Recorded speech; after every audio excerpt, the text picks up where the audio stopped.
I want to take a minute to talk to you about a real important subject I've been doing some coaching on lately, and I thought I'd just kind of throw it out there to the rest of you that might add some value to you. And that is the concept of keeping the main thing the main thing. All right, so let me spend a little time talking. It's just going to take 5 or 6 minutes. Hopefully, this will make some sense to you. I've heard it said many times that the second hardest thing to ever do as an entrepreneur is to set your priorities and figure out what the main thing is. That the hardest thing to do is to keep the main thing the main thing. Because if you think about it, what is the main thing, right? Why are we alive? Why were you born, right? A lot of times you think the main thing is bottom line profit, business, progress, financial statements, and that's not really the main thing. You and I both know that. The main thing really is your family, faith, your self image, your health. The main thing is really who we are in this beautiful world and who are we impacting, starting with our spouses and then our children and our moms and dads and extended family. And that's really at the end of the day what it boils down to. That is the main thing. So the main thing really is all about time. I asked a gentleman the other day, an entrepreneur, I said, if you could be a multimillionaire or have an amazingly awesome family life, what would you choose? He goes, I got to choose one or the other. I go, yeah. He goes, just saying. He goes, well, for sure, an awesome family. I'm like, I would agree. Glad to hear you say that because that's the kind of people that I mentor.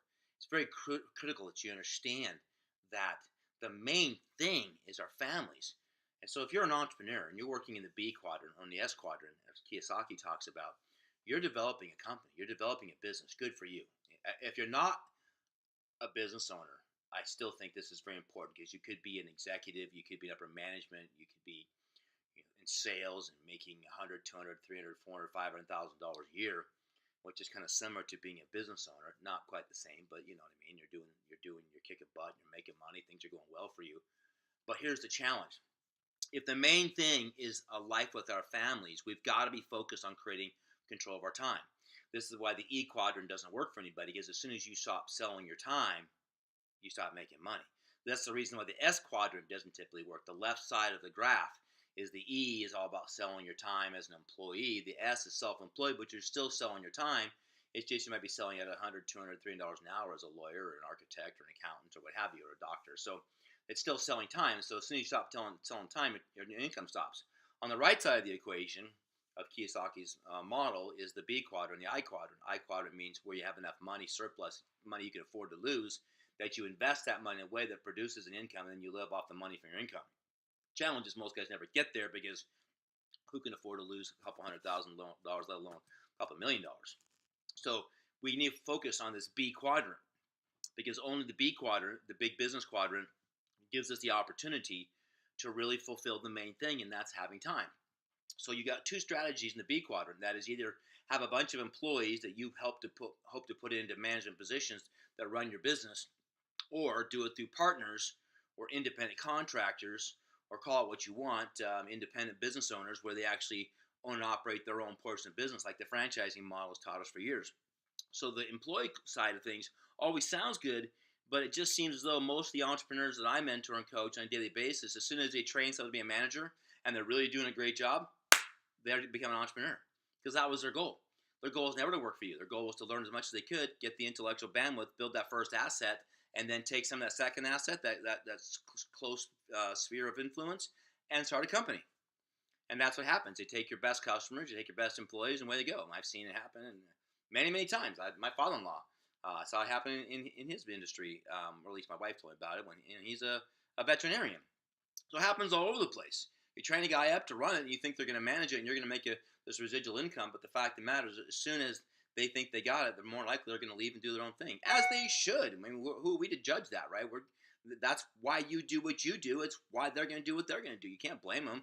We live in America. We want to be business owners, or Canada, or wherever you're from. But I mean, our goal is to be a business owner, correct? So you need to be committed to a path that Warren Buffett teaches, and that is you've got to find a way to make money while you sleep, because if you don't, you're going to work until you die.